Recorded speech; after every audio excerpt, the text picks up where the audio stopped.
Pudding তো কম বেশি সবাই বানাতে পারে, কিন্তু পারফেক্টভাবে কি বানাতে পারে? অবশ্য অনেকে পারে, কিন্তু আমি দেখাবো আমার হাতের পারফেক্ট পুডিং রেসিপি। অনেকের হয়তো জমে না বা পাতলা থেকে যায়, পুডিং শক্ত হয় না, তাদের জন্য আমার আজকের এই রেসিপি। অবশ্যই শেয়ার করবেন, কমেন্ট করতে ভুলবেন।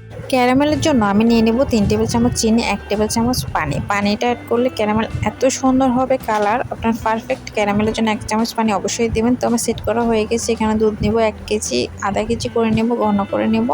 2টা ডিম নেব, সাথে 3 টেবিল চামচ চিনি, সামান্য লবণ, একটু বিট করে এটা ফোমি টাইপের করতে হবে, চিনিটা গলাতে হবে। ফ্লেভারের জন্য আমি ইউজ করেছি ব্যানানা এসেন্স। আপনারা চাইলে আপনাদের পছন্দ মতো করতে পারেন। তো ঠান্ডা করা দুধকে আমি এখানে মিক্সড করে দেব, কোনোভাবেই গরম দুধ দেওয়া যাবে না। পাউডার মিল্ক দিয়ে দিব 3 টেবিল চামচ। তারপরে এই বিটারটা দিয়ে ভালো করে মিক্স করতে হবে। পুডিং বানাতে এইটা হলো ইম্পর্টেন্ট পার্ট। অনেকে না ছেঁকে দিয়ে দেন, কিন্তু ভিতরে একদমই স্মুথ হবে না। অবশ্যই ছেঁকে দেবেন, ভিতরটা অনেক স্মুথ হবে। তো আমি ঢেকে প্যানের মধ্যে পানি দিয়ে দিব, টিস্যু 3-4টা দিয়ে বাটিটা সেট করে নেব। ঢাকনা দিয়ে এই সিজোটা অফ করতে হবে। তো আমি 45 মিনিট সেট করব। আমি কারেন্টের চুলায় বেক করেছি আমার পুডিংটা। 45 মিনিট পর আমার পুডিং রেডি। এই যে কাঁটা চামচ দিয়ে চেক করেছি। 1 ঘন্টা ফ্রিজে রাখার পর আমি এখন আপনাদেরকে দেখাবো পরিবেশন করে।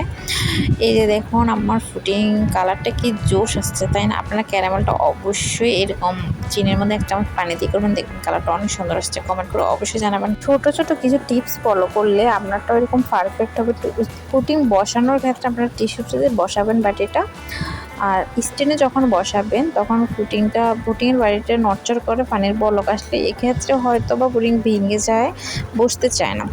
তো আমার রেসিপিটা আজকে কেমন লেগেছে আপনাদের কাছে শেয়ার করতে ভুলবেন না। আমার পাশে থাকবেন, নেক্সট কী রেসিপি দিব কমেন্ট করে জানাবেন। আমাকে সাপোর্ট করবেন, আপনাদের সাপোর্ট পেলে আমি অনেক দূর যেতে পারবো। তো আমার জন্য দোয়া করবেন।